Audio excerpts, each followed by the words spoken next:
I survived yesterday evening. That was the most appointments I've had back to back for a long while. It's just about the max I can manage, but it's slightly more than it was before.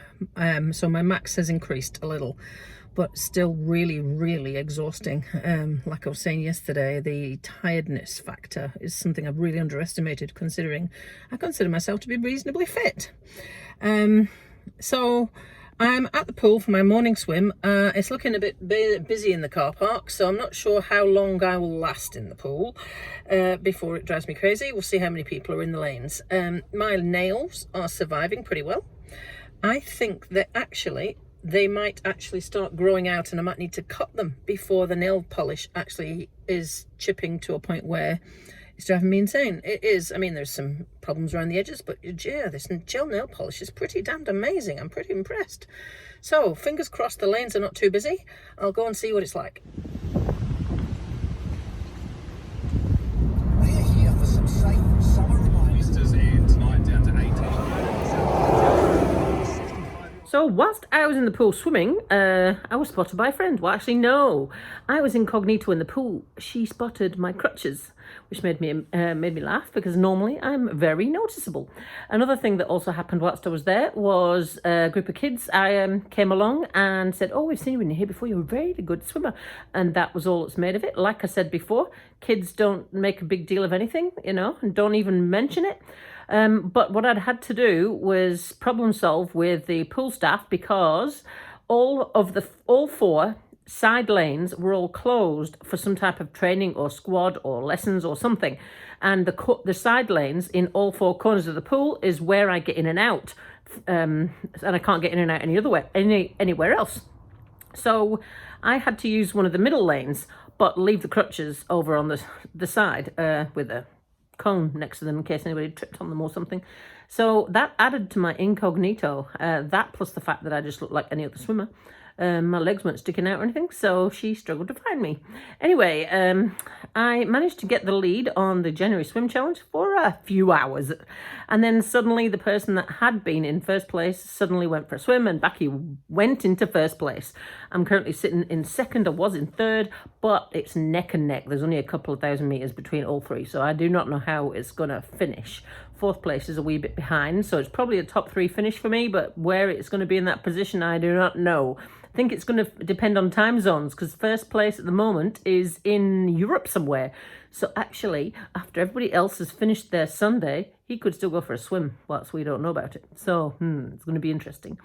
Anyway, the afternoon was spent at work, as you can see, and I did two tough 1 hour massages, but I put a big gap in between them so that I could rest in between, and that makes it work quite well that I have to have big gaps in between. It's a pain in the butt for scheduling, but it is working quite well, and I did that on the back of yesterday's as well, so I was quite pleased by how that went.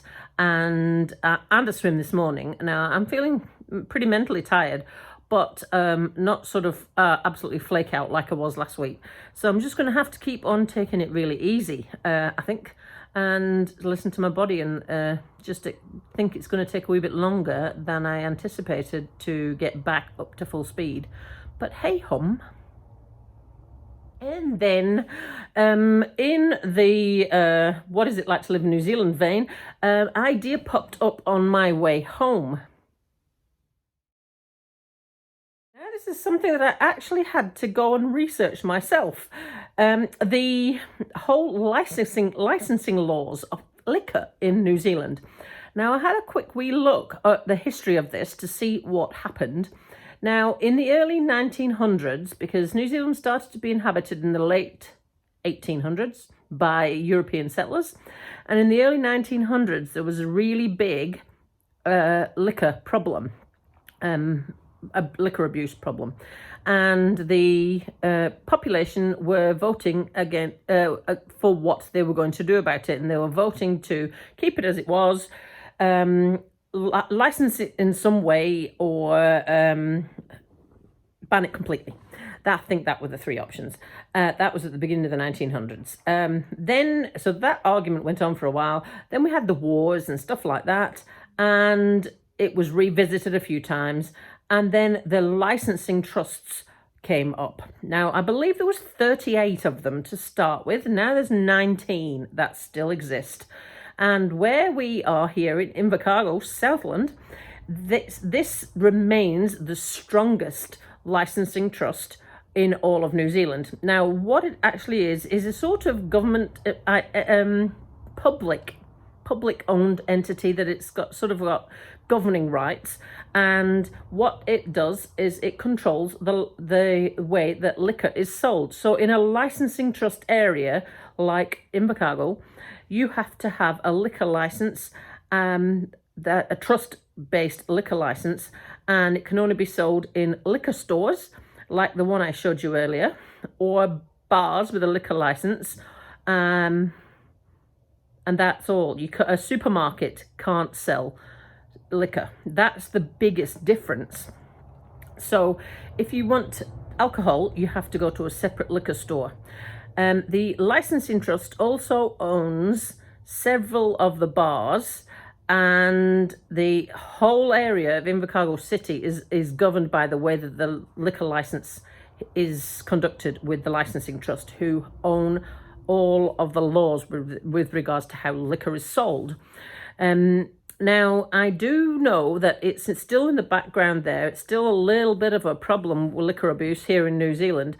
And everybody went into sort of meltdown mode when we had lockdown, because they weren't going to be able to get their McDonald's, and they weren't going to be able to get their liquor because liquor stores were shut, because supermarkets were open, but they can't sell it.